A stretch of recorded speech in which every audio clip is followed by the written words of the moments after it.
Bismillahirrahmanirrahim. Selamat pagi, siang, sore, atau malam teman-teman semua. Selamat datang kembali.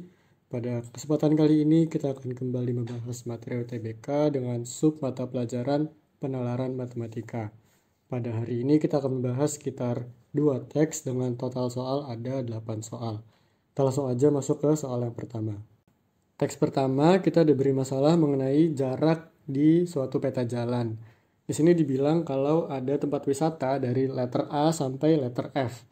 Dibilang juga kalau jalur yang menghubungkan D dan C serta E dan F itu merupakan jalur kereta api. Terus jarak antara E dan D itu sejauh 120 km. Berarti kita bisa asumsiin kalau per kotaknya itu atau per titiknya lah itu 40 km. Soal pertama dibilang Sauki sekarang ada di tempat wisata F. Dia pengen ke C dan D menggunakan mobil. Jika mobil Sauki ini 1 liternya bisa menempuh 16 km, maka jumlah minimal bensin yang harus dipakai Sauki ini totalnya berapa liter gitu. Nah, oke. Sekarang kita lihat dulu. Tadi kan Sauki ada di F. Dia pengen ke C sama D. Cuma di soal nggak dibilang kalau Sauki ini tuh harus ke C dulu atau ke D dulu. Jadi kita pakai 2 kondisi. Yang pertama si Sauki ke C dulu. Berarti kan F ke C baru ke D. Itu kalau kita hitung, dia ada 10 kali titik gitu.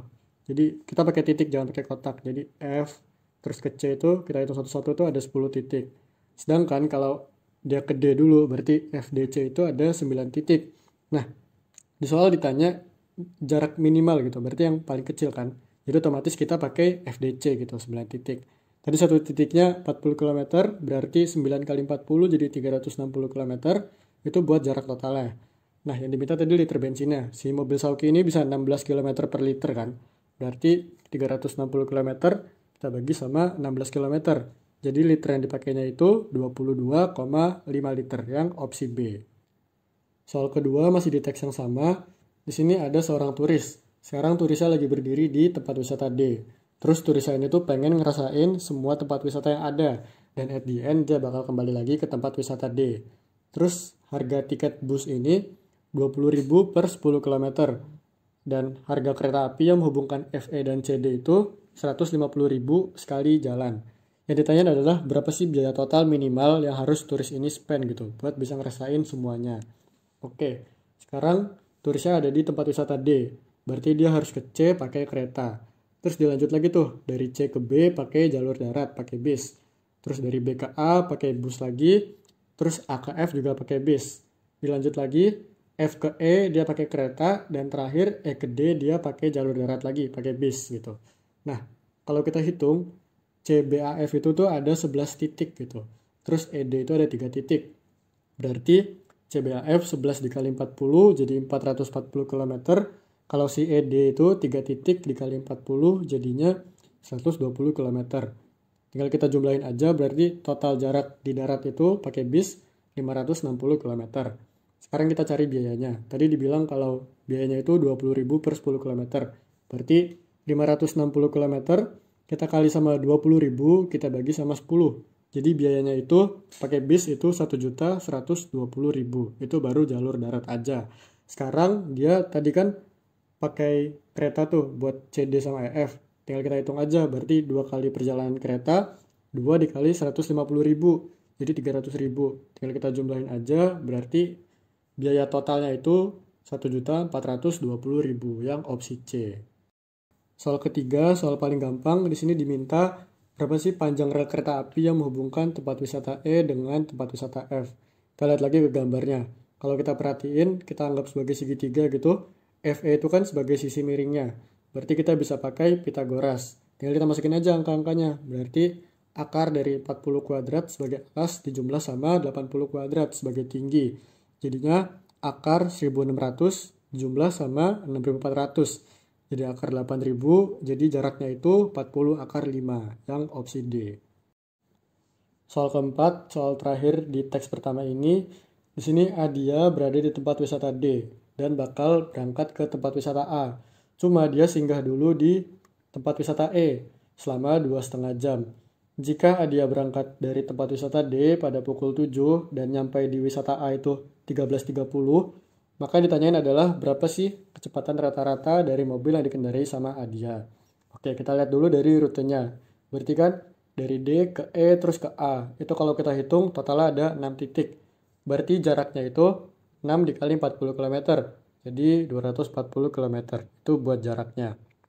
Nah, sekarang waktunya. Kalau kita lihat kan dari jam 7 ke jam 13.30 tuh 6,5 jam kan. Cuma kalau kita baca lagi ke soalnya, tadi si Adia tuh sempat singgah di kota E tuh selama 2,5 jam. Berarti sebenarnya waktu tempuh sebenarnya itu kita kurang tuh. 6,5 jam kita kurang sama 2,5 jam. Jadi waktu tempuh sebenarnya itu 4 jam. Nah, kita pakai JKW buat cari kecepatan berarti jarak dibagi waktu. Tadi jaraknya 240 km, kita bagi sama 4 jam. Jadi kecepatannya itu 60 km per jam. Oke, sekarang teks kedua. Ini mengenai anak tangga. Di sini saya sengaja buat ngerjain soal nomor 6 dulu karena bisa ngejawab soal-soal yang lainnya gitu. Nah, di sini dibilang kalau tangan theta itu 3/5. Terus nomor 6 ditanya adalah berdasarkan gambar di atas, nilai dari A atau alasnya itu berapa sih? Nah, berarti tan theta itu kan rumusnya depan dibagi samping. Depannya kalau kita lihat 1,5 meter. Sampingnya atau si A-nya itu kita nggak tahu. Kita pengen cari A-nya itu berapa. Yaudah tinggal kita masukin aja angka-angkanya.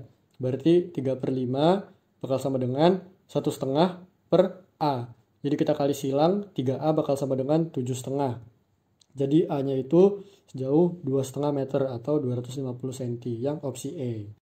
Oke, karena kita udah dapet alasnya di soal ke-6 tadi, sekarang kita bisa jawab soal kelima. Soal kelima ini kita diminta buat menentukan benar atau salahnya dari suatu pernyataan. Kita mulai aja ke pernyataan yang pertama. Di sini dibilang kalau jika dibuat 10 anak tangga, maka lebar anak tangganya 25 cm dan tinggi anak tangganya itu 15 cm. Oke, di sini W itu sebagai lebar anak tangga dan H itu sebagai tinggi dari anak tangga itu. Kita cari dulu nih W-nya. Caranya adalah alasnya tadi dibagi sama jumlah anak tangganya.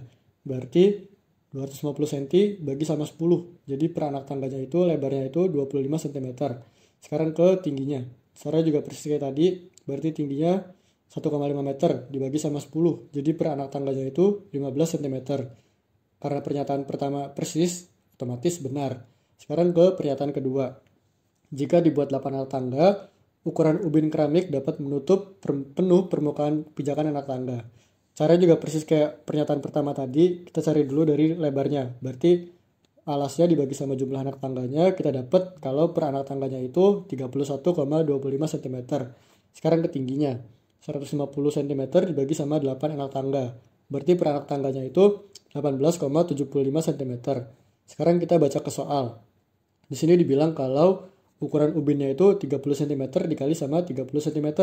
Cuma di sini kan tadi kita dapat lebarnya itu 31,25 cm. Itu kan melebihi dari si ukuran ubinnya ini.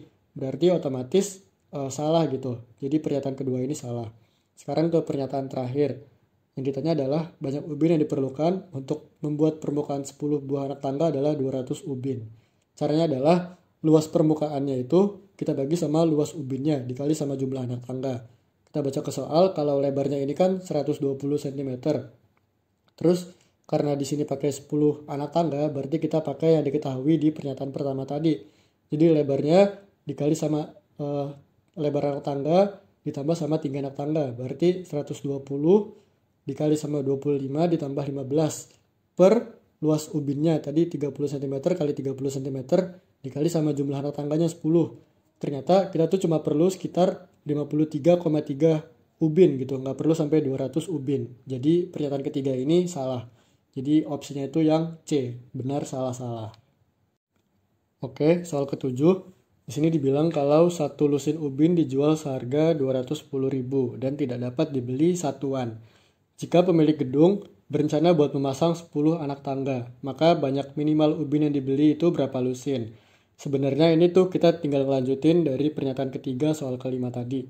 Berarti kita cari tuh banyak ubin yang dibutuhin. Tadi kita dapat kalau banyaknya itu kan 53,3 ubin. Nah, kita bagi sama lusin gitu. Satu lusin kan 12. Berarti 53,3 kita bagi sama 12. Berarti kita butuh tuh sekitar 4,4 lusin. Cuma di soal dibilang kalau dia tuh harus dibeli secara satu lusinan gitu. Dan nggak bisa dibeli secara satuan. Berarti 4,4 lusin tadi harus kita buletin ke atas. Jadi paling dekat tuh 5 lusin. Ya udah, berarti minimalnya itu kita beli tuh 5 lusin. Jadi opsi yang B. Soal ke-8 ini juga sebenarnya lanjutan dari soal ke-7 tadi. Di sini yang diminta adalah pengeluaran minimal atau biayanya itu perlu berapa sih gitu.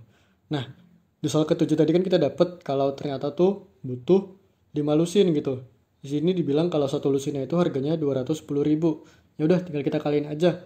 Berarti 5 lusin kita kali sama 210.000. Jadi jawabannya yang D, 1.050.000. Mungkin cukup sekian soal yang bisa kita sama-sama bahas pada kesempatan kali ini. Untuk file PDF pembahasan sudah saya cantumkan link Google Drive-nya di kolom deskripsi, bisa dilihat. Semoga apa yang sudah kita sama-sama bahas dapat dimengerti dan dapat berguna. Jika ada kekeliruan dalam perhitungan, mohon untuk dikoreksi di kolom komentar. Jika ada yang ditanyakan juga silakan untuk bertanya di kolom komentar. Sampai jumpa di video lainnya. Terima kasih teman-teman.